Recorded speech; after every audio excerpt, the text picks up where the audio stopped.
Shalom, selamat pagi Bapak Ibu sidang jemaat yang kekasih dalam Tuhan kita Yesus Kristus. Mari kita siapkan hati dan kehidupan kita untuk kita masuk dalam ibadah kita untuk hari ini dengan tema jauhi yang jahat, lakukan yang baik. Untuk memulai ibadah kita dengan kasih sejemput kita bersama bangkit berdiri, kita melakukan pujian dari PKJ 13 bait 1 dan 3. Kita masuk ke rumahnya.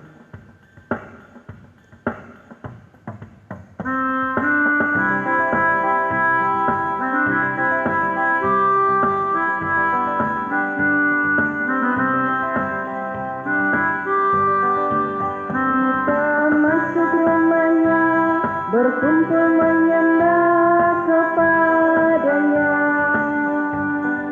kita masuk rumahnya, berkumpul menyembah kepadanya,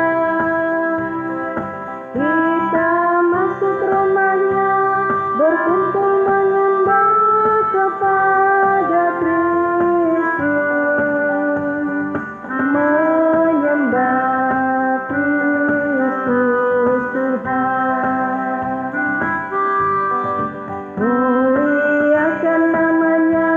dan angkat tanganmu kepadanya,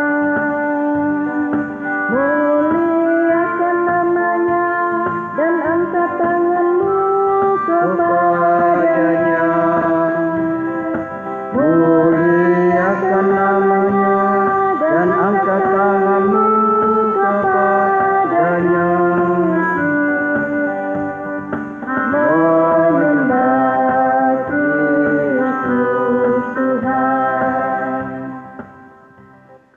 Pertolongan kita adalah dalam nama Tuhan yang telah menjadikan langit dan bumi.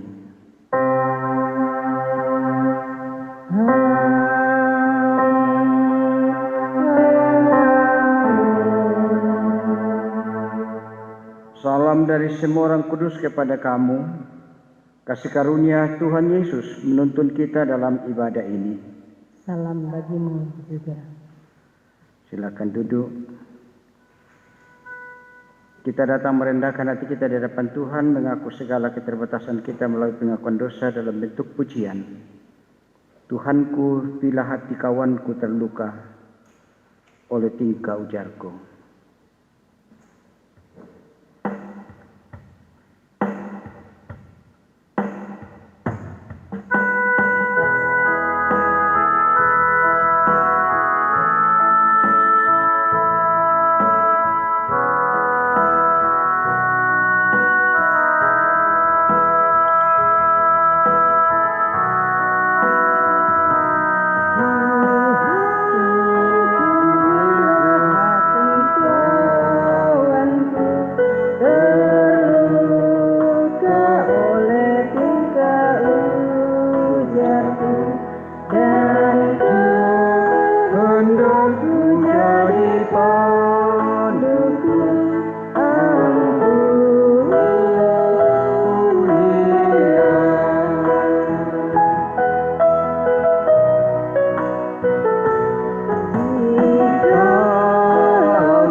Sebab Engkaulah yang memberkati orang benar, ya Tuhan.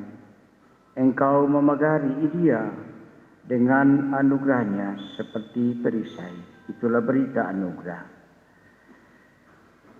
Bagaikan bapa sayang pada anak.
bangkit berdiri dan kita menyatakan pengakuan iman Gereja Toraja. Oleh anugerah Allah dan oleh kuasa Roh Kudus, Gereja Toraja mengaku Yesus Kristus itulah Tuhan dan Juru Selamat. Pengakuan ini dijabarkan dalam pengakuan Gereja Toraja bahwa Allah berfirman kepada manusia yang ditebus, dikuduskan, dipanggil menjadi umat Allah untuk disuruh ke dalam dunia bagi pekerjaan penyelamatan menuju zaman akhir. Amin. Amin. Silakan duduk. Jemaat kekasih Tuhan, mari kita bersama bermazmur dari Mazmur 105 ayat 23 sampai ayat 36, kita baca secara berbalasan. Demikianlah Israel datang ke Mesir, dan Yakub tinggal sebagai orang asing di tanah haram, Tuhan membuat umatnya sangat subur, dan menjadikannya lebih kuat daripada para lawannya. diubahnya hati mereka untuk membenci umatnya, Untuk memperdayakan hamba-hambanya, diutusnya Musa hambanya, dan Harun yang telah dipilihnya, keduanya mengadakan tanda-tandanya di antara mereka, dan mujizat-mujizat di tanah Ham. dikirimnya kegelapan, maka hari menjadi gelap. Tetapi mereka memberontak terhadap firman-Nya, Diubahnya air mereka menjadi darah, dan dimatikannya ikan-ikan mereka. katak-katak berkeriapan di negeri mereka. Bahkan di kamar-kamar raja mereka, Ia berfirman, maka datanglah lalat pikat, dan nyamuk-nyamuk di seluruh daerah mereka, dicurahkannya hujan es ganti hujan mereka, dan api yang menyala-nyala di negeri mereka, dirubuhkannya pohon anggur dan pohon ara mereka.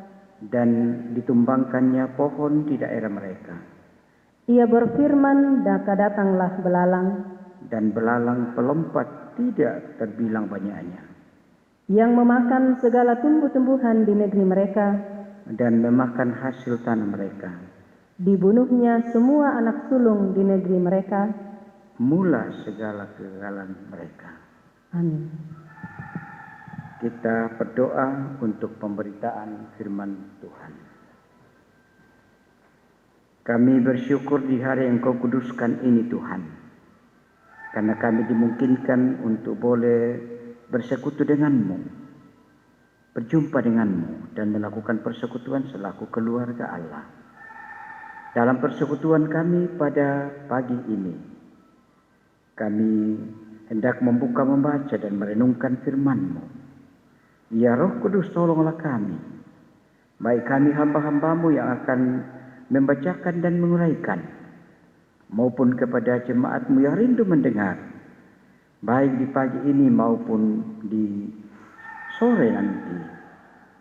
Biarlah firman-Mu menjadi bagian hidup kami, dan kami hidup sesuai dengan petunjuk firman-Mu. Berfirmanlah Tuhan, kami sudah siap mendengar. Dalam nama Yesus kami berdoa. Amin. Bacaan yang pertama dari kitab Keluaran pasal 3 ayat 1 sampai 15. Firman Tuhan berbunyi demikian. Adapun Musa, ia biasa menggembalakan kambing domba Yitro mertuanya, imam di Midian. Sekali ketika ia menggiring kambing domba itu ke seberang padang gurun, sampailah ia ke gunung Allah, yakni Gunung Horeb. Lalu malaikat Tuhan menampakkan diri kepadanya, di dalamnya nyala api yang keluar dari semak duri. Lalu ia melihat, dan tampaklah semak duri itu menyala, tetapi tidak dimakan api. Musa berkata, "Baiklah, aku menyimpang ke sana untuk memeriksa penglihatan yang hebat itu. Mengapakah tidak terbakar semak duri itu?" Ketika dilihat Tuhan bahwa Musa menyimpang untuk memeriksanya, berserulah Allah, dari tengah-tengah semak duri itu kepadanya, "Musa, Musa." Dan ia menjawab, "Ya Allah." Lalu ia berfirman, "Janganlah datang dekat-dekat. Tanggalkanlah kasutmu dari kakimu, sebab tempat di mana engkau berdiri itu adalah tanah yang kudus." Lalu ia berfirman, "Akulah Allah ayahmu, Allah Abraham, Allah Ishak, dan Allah Yakub." Lalu Musa menutupi mukanya, sebab ia takut memandang Allah.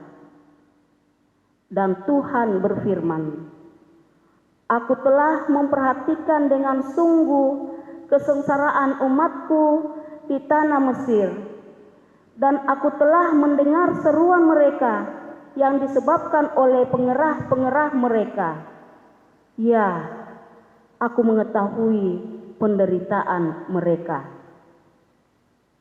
Sebab itu, aku telah turun untuk melepaskan mereka dari tangan orang Mesir dan menuntun mereka keluar dari negeri itu ke suatu negeri yang baik dan luas, suatu negeri yang berlimpah-limpah susu dan madunya, ke tempat orang Kanaan, orang Het, orang Amori, orang Feris, orang Hewi, dan orang Yebus.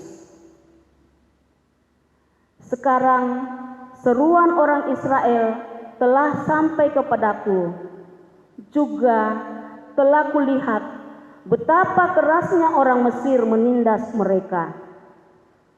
Jadi sekarang pergilah, aku mengutus engkau kepada Firaun untuk membawa umatku orang Israel keluar dari Mesir."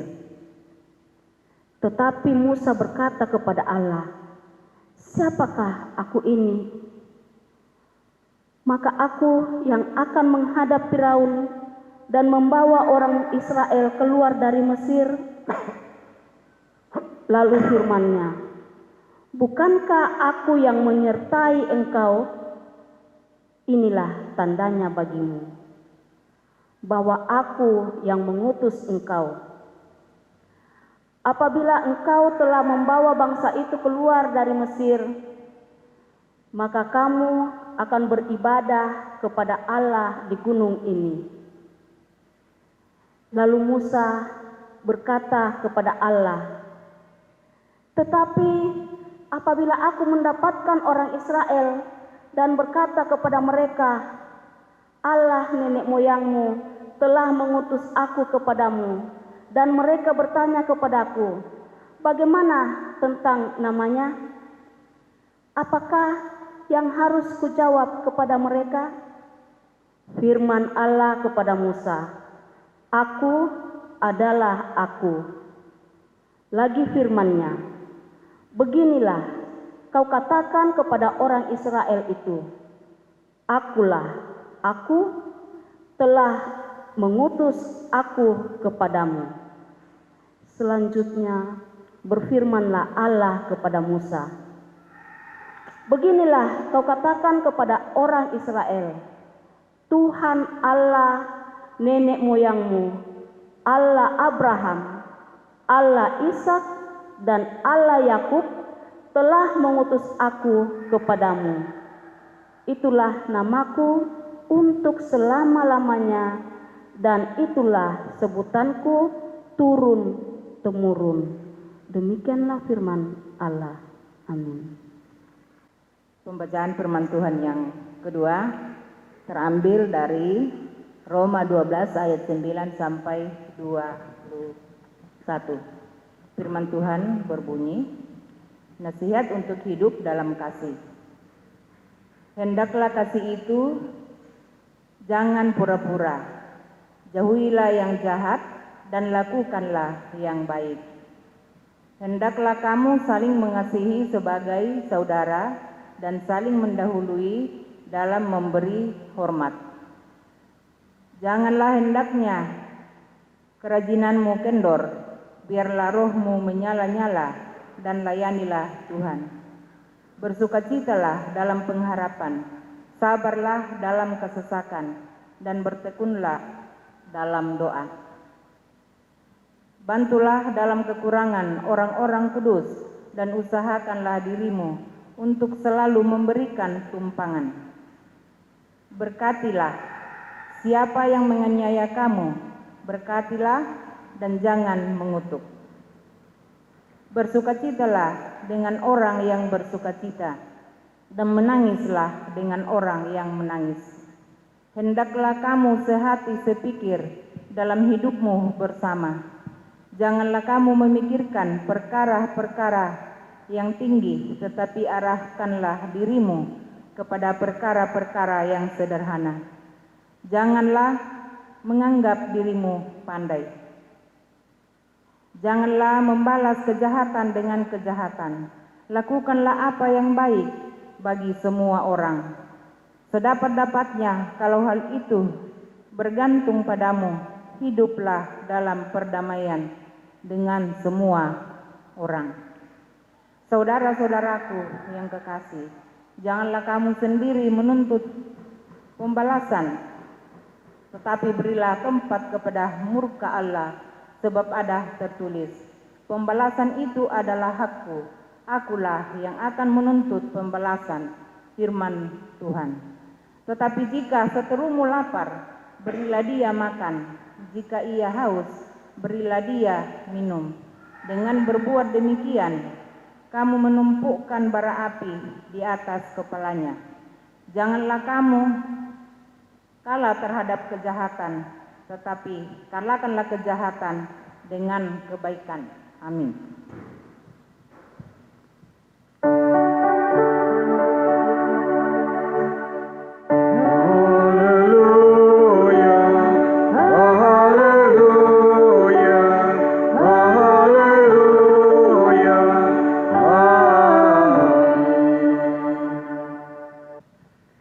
Injil Matius pasal yang ke-16 ayat 21 hingga ayat yang ke-28 bunyi firman Tuhan demikian, pemberitahuan pertama tentang penderitaan Yesus dan syarat-syarat mengikut Dia.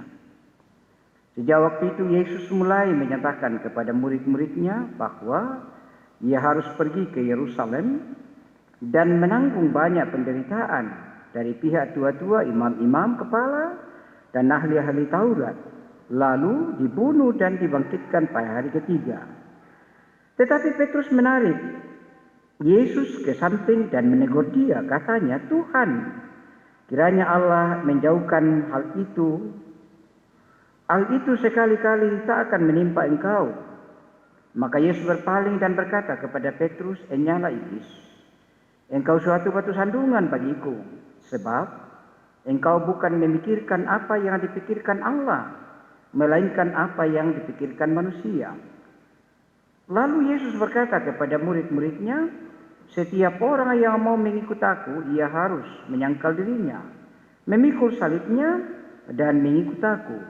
Karena barang siapa mau menyelamatkan nyawanya, ia akan kehilangan nyawanya. Tetapi barang siapa kehilangan nyawanya karena aku, ia akan memperolehnya. Apa gunanya seorang memperoleh seluruh dunia, tetapi kehilangan nyawanya? Dan apakah yang dapat diberikannya sebagai ganti nyawanya?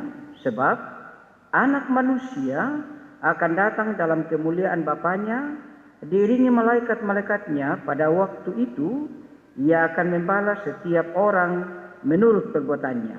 Aku berkata kepadamu, sesungguhnya di antara orang yang hadir di sini, ada yang tidak akan mati sebelum mereka melihat Anak Manusia datang sebagai ganti Raja dalam kerajaannya. Amin, firman Tuhan.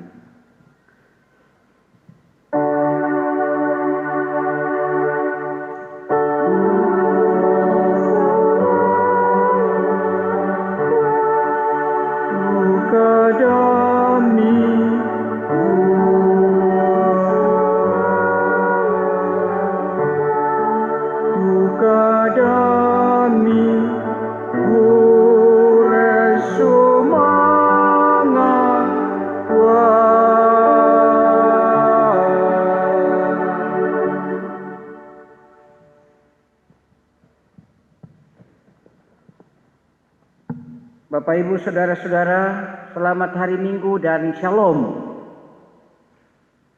Puji dan syukur patut kita sampaikan pada Tuhan karena perkenannya sehingga hari yang Dia kuduskan, hari yang Ia khususkan untuk kita berjumpa dengannya dan melakukan persekutuan, kita boleh gunakan pada saat ini untuk menyembah Tuhan dalam ibadah kita, baik lewat puji-pujian, doa, dan pemberitaan firman seperti yang akan kita renungkan pada saat ini. Tema kita pada saat ini ialah jauhi yang jahat, lakukan yang baik. Toyangan itu kakadakean, ami pugau itu melona. Saudara-saudara, menurut temat saya, menjadi berkat bagi sesama ciptaan adalah panggilan semua orang. Secara khusus kita selaku umat pilihan Allah. Dalam Kejadian pasal 1 ayat 28, Allah memberkati mereka lalu Allah berfirman, beranak cuculah, bertambah banyaklah, penuhilah bumi dan taklukkanlah. Atau peliharalah, jagalah, lindungilah.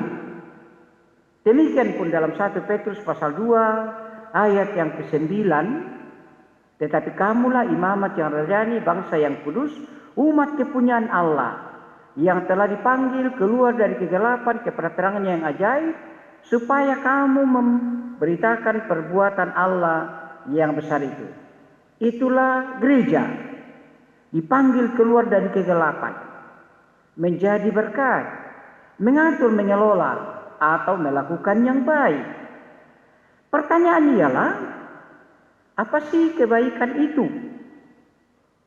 Dan mengapa itu yang harus kita lakukan dalam kehidupan kita? Serta bagaimana kita melakukan kebaikan itu? Lagi-lagi saya mengatakan bahwa memang ada banyak metode, cara, pemahaman tentang apa itu kebaikan, mengapa harus dilakukan dan bagaimana melakukannya. Tetapi sebagai orang yang percaya kepada Allah di dalam Yesus Kristus, yang sekali lagi yang telah dipanggil keluar dari kegelapan kepada terang-Nya yang ajaib, yang menjadi pegangan kita, yang menjadi petunjuk bagi kita, yang menjadi pelita, yang menjadi terang dalam melakukan itu. Apa itu kebaikan? Mengapa dan bagaimana? Ialah firman Tuhan. Dalam Mazmur 119 ayat 105, segala firman-Mu itu adalah pelita bagi kakiku dan terang bagi jalanku, atau suluh bagi langkahku. Demikian pun dalam 2 Timotius pasal 3 ayat 16 dikatakan segala tulisannya diilhamkan oleh Allah, memang bermanfaat untuk mengajar, menyatakan kesalahan, memperbaiki kelakuan dan mendidik dalam kebenaran. Itu berarti bahwa firman itu dijadikan sebagai petunjuk dalam melakukan yang baik. Karena itulah yang diperintahkan oleh Tuhan. Dan itulah yang dikehendaki oleh Tuhan. Pertanyaan ialah, sekali lagi apa dan bagaimana? Sudah saya katakan bahwa itu tergantung daripada firman atau sesuai dengan firman. Seperti yang diuraikan pada pembacaan kita pada saat ini. Baik itu Mazmur yang kita baca berbalasan maupun bacaan Lex Samaria. Mazmur 105. Di sana dijelaskan bahwa Allah bertindak melalui Musa dan Harun, mengadakan mujizat untuk mengingatkan dan memperingatkan mereka, baik orang Israel yang mengalami penindasan maupun orang Mesir. Dalam hal ini adalah Raja Firaun yang bertindak dan mengambil keputusan yang tidak sesungguhnya dilakukan karena tidak manusiawi. Demikian pun di dalam Keluaran pasal 3, di sana menguraikan bagaimana Allah bertindak untuk menyatakan keadilan, menyatakan kebenaran, dan juga kuasanya pada suatu bangsa yang disebut sebagai umatnya, yakni bangsa Israel, yang boleh dikatakan lahir atau ada dalam kondisi yang tidak kondusif, kondisi yang tidak aman. Hal ini tentu memiliki pesan tersendiri dibandingkan keberadaan Israel sebelumnya. Misalkan saja pada saat Yusuf atau ketika Yusuf anak Yakub berada di Mesir seorang diri? Bukankah dia seorang yang berperan memimpin bangsa Mesir, walaupun dia sendiri? Kini satu bangsa atau banyak orang malah menjadi budak yang tidak berdaya. Bangsa Mesir yang disebutkan, bangsa Israel yang disebutkan banyak orang berada di Mesir tapi tidak berdaya. Demikian pun perjalanan bapak-bapak leluhur, yaitu Abraham, Ishak dan Yakub, tidak sebanding yang dialami oleh satu bangsa, dalam hal ini bangsa Israel. Namun demikian Allah tidak tinggal diam, tidak berdiam diri untuk membiarkan ketidakadilan terjadi di tengah-tengah bangsa atau di tengah-tengah umatnya khususnya. Karena itulah ia bertindak dengan memanggil dan mengutus Musa, baik itu kepada Firaun raja Mesir maupun kepada bangsa Israel, dengan penyertaan Allah sendiri. Dalam bacaan kita tadi jelas bahwa memang ada keraguan, ada kebimbangan, ada ketakutan, kecemasan yang dimiliki oleh Musa sebagai manusia biasa, baik dalam menghadap raja Firaun yang memang bengis, maupun menghadap bangsa Israel yang memang tidak dikenal. Karena itu wajar kalau dia ragu, dia bimbang, dan dia bertanya. Tetapi sekali lagi Allah akan menyatakan penyertaannya. Allah akan bertindak bersama-sama dengan Musa. Karena itu di dalam Roma pada pasal yang ke-12 ayat 9 sampai 21 Rasul Paulus menekankan tentang perwujudan atau kasih Allah yang tidak dikalahkan atau tidak terkalahkan oleh kejahatan, yang harus menjadi bagian kehidupan orang yang telah diperkenankan Allah untuk menjauhi kejahatan dan melakukan yang baik. Dalam bacaan kita tadi ayat yang ke-21, yang artinya ialah bahwa tidak bersikap apatis, masa bodoh atau pasif, tetapi proaktif untuk melakukan yang baik. Jangan menjadi penonton, jangan berpangku tangan atau duduk saja, tetapi kita dipanggil keluar dari kegelapan dan diutus untuk melakukan yang baik, yaitu menjadi berkat bagi banyak orang dan demi untuk kemuliaan Tuhan sendiri. Demikian pun di dalam Injil Matius, di sana menegaskan bahwa kejahatan atau dosa membuat Yesus harus menjalani penderitaan, jalan salib atau jalan Via Dolorosa, yang bukan suatu pembenaran tetapi sebuah pesan bahwa kehidupan hanya dapat diperoleh dengan pengorbanan dan penyangkalan diri, dan hal ini adalah hal yang tidak lazim. Orang lain yang berbuat kejahatan, orang lain yang membuat kesalahan, orang lain yang membuat ketidakadilan, justru orang lain yang harus menanggungnya. Sekali lagi Bapak Ibu, ini adalah suatu hal yang aneh. Mau menanggung kesalahan orang lain, mau menggantikan orang lain dalam ayat 23 bacaan kita tadi dalam Injil Matius.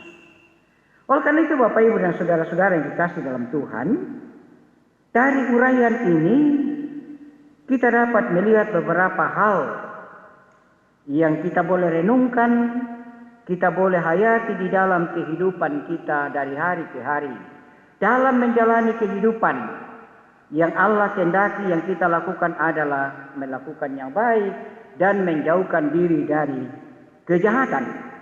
Yang pertama, saya ajak kita untuk merenungkan ialah bahwa persoalan yang dihadapi oleh umat Israel bukanlah hanya persoalan kemanusiaan, tetapi terkait dengan Tuhan, atau bukan persoalan politik dan ekonomi saja, tetapi ada hubungannya dengan Tuhan. Bagaimana tidak? Dalam politik dikatakan jangan mereka dalam hal ini adalah Firaun, menyuruh orang, dalam hal ini bidan dan suster bacaan kemarin, untuk membunuh laki-laki. Tetapi saya kira itu adalah hal yang tidak dikehendaki oleh Tuhan. Itu berarti ada hubungannya. Bangsa Israel berada di tanah Mesir dengan kerja keras.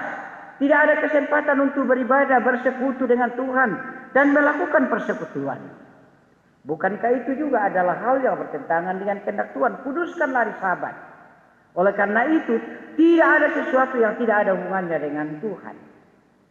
Yang kedua, bagi umat pilihan Tuhan, tidak perlu ragu untuk melakukan tugas atau menunaikan panggilan.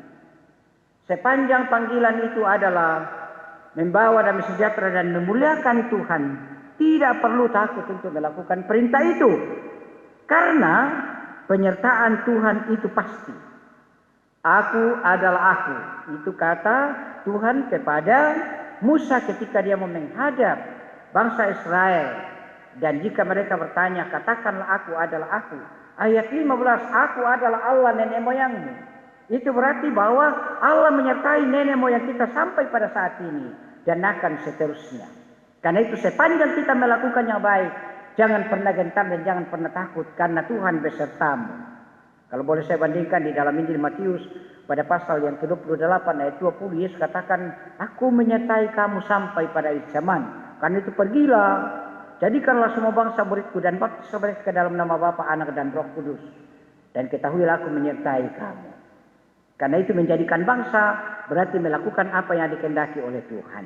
Dan yang ketiga, untuk mendapat sesuatu yang maksimal atau yang baik, tentu membutuhkan perjuangan, membutuhkan pengorbanan, dan membutuhkan kesetiaan, bahkan penyerahan sepenuhnya kepada Yang Maha Kuasa. Sekali lagi, untuk mendapatkan yang maksimal, yang lebih baik, yang menjadi berkat bagi banyak orang, memang membutuhkan pengorbanan. Injil Yohanes pasal yang ketiga ayat 16, begitu besar kasih Allah ke dunia ini sehingga ia telah mengaruniakan anaknya yang tunggal. Begitu besar kasih Allah, supaya setiap orang yang percaya kepadanya tidak binasa, melainkan beroleh hidup yang kekal. Roh Kudus menyertai kita semua. Haleluya. Amin.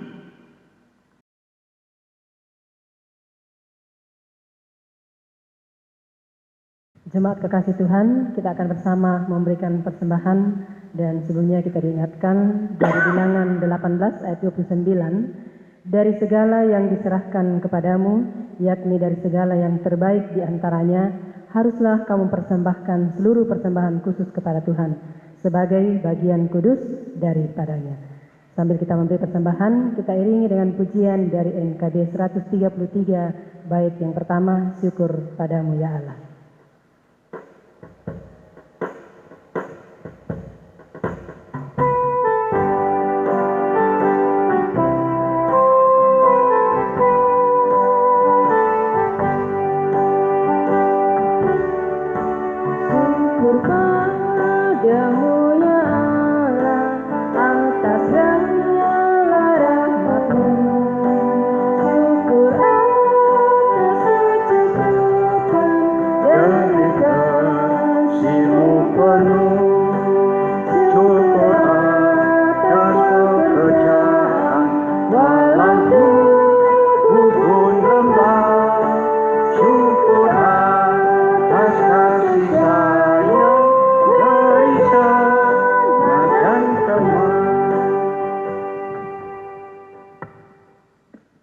Kita naikkan doa syafaat. Kami bersyukur kepadamu Tuhan, hari yang Kau kuduskan ini. Kami telah pakai untuk menyembah-Mu. Kami boleh mendengar bagian firman-Mu. Kiranya Engkau meteraikan firman-Mu bagi kami semua, sehingga kami mengerti dan kami lakukan, yaitulah melakukan yang baik dan menjauhkan yang jahat. Terima kasih Tuhan. Kami juga telah mempersembahkan hidup kami dengan meninggalkan segala kesibukan. Dan kami berhenti sejenak untuk menghadap hadirat Tuhan, baik kami yang datang di gereja maupun di rumah masing-masing. Kiranya Tuhan juga memberkati persembahan syukur kami hari ini. Kiranya itu dipakai dengan baik. Kami berdoa kepadamu Tuhan untuk Engkau selalu beserta kami dalam kehidupan pribadi lepas pribadi, dalam kehidupan bersama, berjemaat, berbangsa dan bernegara. Kau berkati kami jemaat-Mu di sini Tuhan, sebagai majelis gereja dalam pelayanan kami, pengurus organisasi intragerejawi dalam pelayanan kami semua. Bahkan Tuhan di dalam kehidupan kami sebagai bapak ibu rumah tangga, kakek oma, dan juga sebagai anak-anak, cucu, cicit, dan berbagai keberadaan kami masing-masing Tuhan. Kuatkan ketika kami lemah seperti yang dialami oleh beberapa orang tua kami karena usia yang lanjut, karena juga sakit penyakit, sembuhkan Tuhan. Hiburkan yang susah, ingatkan yang lalai, dan temani yang sibuk di dalam kesibukan mereka. Berkat-Mu untuk anak-anak kami semua dalam pekerjaan, dalam pendidikan mereka, bahkan cucu-cucu kami dalam pertumbuhannya Tuhan. Engkau memberkati mereka semua. Kami berdoa untuk gereja-gereja Tuhan, jemaat-jemaat Tuhan, gereja Toraja khususnya, jemaat-jemaat yang ada dalam lingkungan gereja Toraja, bahkan klasis, wilayah, dan sinode. Berkati juga bangsa dan negara kami Tuhan, pemerintah kami. Biarlah mereka boleh melakukan tugas panggilan dengan tidak takut dan gentar. Sepanjang itu adalah kesejahteraan kami dan kemuliaan Tuhan sendiri. Temani kami sepekan minggu akan datang ini Tuhan, atau minggu ini, dalam berbagai aktivitas kami, baik yang kami lakukan secara pribadi maupun bersama-sama, dalam keluarga, dalam jemaat, dan di tengah-tengah masyarakat, dalam pelayanan kami Tuhan. Ini doa kami, dengarkan Bapa, sempurnakan, karena kami sampaikan kepadamu di dalam Yesus Tuhan kami, Tuhan dan Juru Selamat kami yang hidup dan menghidupkan serta menyelamatkan, dan sudah mengajar kami doa Bapa kami. Bapa kami yang di sorga, dikuduskanlah namamu. Datanglah kerajaan-Mu, jadilah kehendak-Mu di bumi seperti di sorga. Berikanlah kami pada hari ini makanan kami yang secukupnya, dan ampuni kami akan kesalahan kami, seperti kami mengampuni orang yang bersalah kepada kami. Dan jangan bawa kami ke dalam pencobaan, tetapi lepaskan kami daripada yang jahat. Karena Engkau-lah yang punya kerajaan dan kuasa dan kemuliaan sampai selama-lamanya. Amin. Mari kita berdiri. Tetapi jika seterumu lapar, berilah dia makan. Jika ia haus, berilah dia minum. Dengan berbuat demikian, kamu menumpukan bara api di atas kepalanya. Janganlah kamu kalah terhadap kejahatan, tetapi kalahkanlah kejahatan dengan kebaikan. Tuhan mengutus kita ke dalam dunia.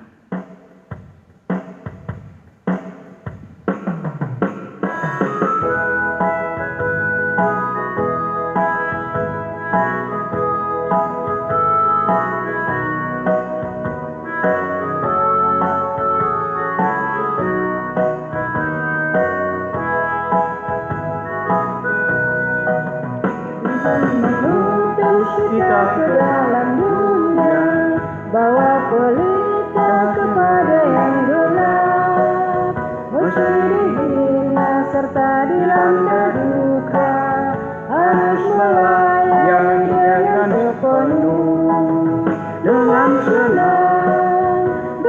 senang, marilah kita melayani umatnya, dengan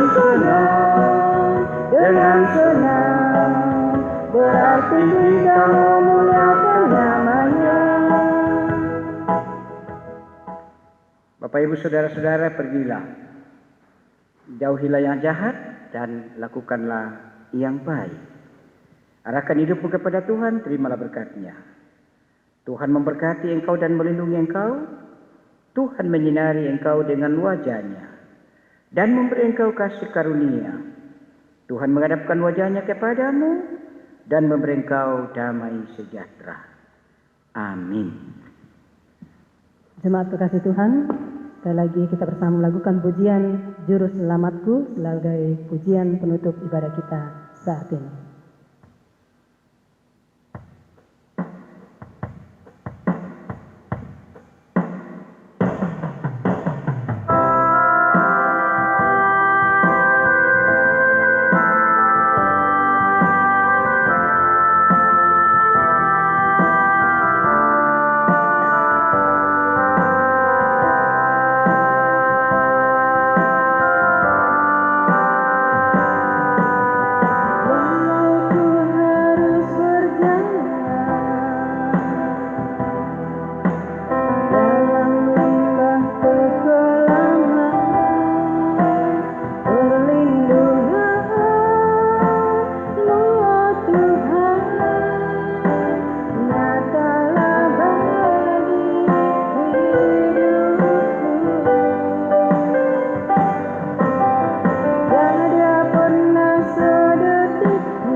Demikian rangkaian ibadah kita untuk hari ini. Salam sehat senantiasa bagi kita sekalian. Shalom, selamat hari Minggu.